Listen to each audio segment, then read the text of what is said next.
Kampala's shift to a smart city has registered extra support from the climate protection movers, training, education and empowerment of neighborhood sustainability, a local non-government organization. Through partnerships with major stakeholders such as Kampala Capital City Authority, the Lands Ministry, SEDAT and UN Habitat, among others, the Unleashed Invisible Spaces intends to attract social environmental equality to achieve SDG 2 that regards sustainable cities and communities. We know majority of our people or citizens walk and cycle, but we don't have infrastructure, the correct infrastructure for them. We don't have facilities for them to walk and be safe. Something that is affordable, is very accessible, can actually create connectivity and those things. So the invisible space idea is basically to bring on every other form of creative.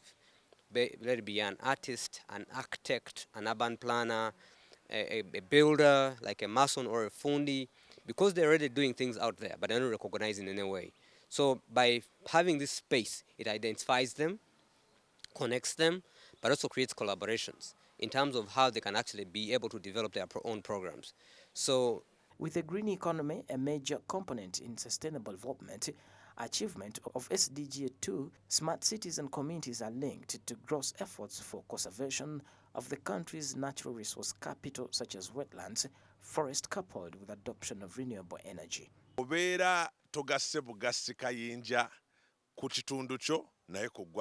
You not only add value to your community, but the country at large. Still, people in government, private sector are still party to this development.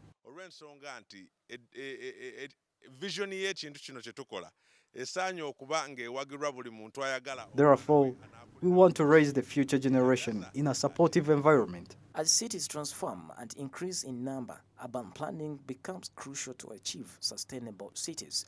Thus, methods that advocate for implementation of transport models such as non-motorist transport through key policies remain critical. Public transport and emissions reduction, with the transport sector a major contributor. Done quite a lot. That we've shared our ideas together with the Ministry of Lands, Housing and Urban Development. That is actually being probably translated through the USMID funds to see that cities are able to translate this in a practical sense, like creating a road network that has a pedestrian lane and a cycle lane. It's a very practical thing.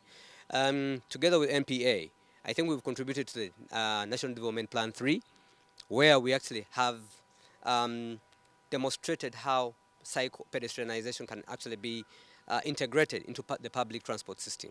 So, by addressing advocacy for ecological and natural resource equity in the light of climate justice, climate literacy and heritage education among young people are expected to push sustainability further.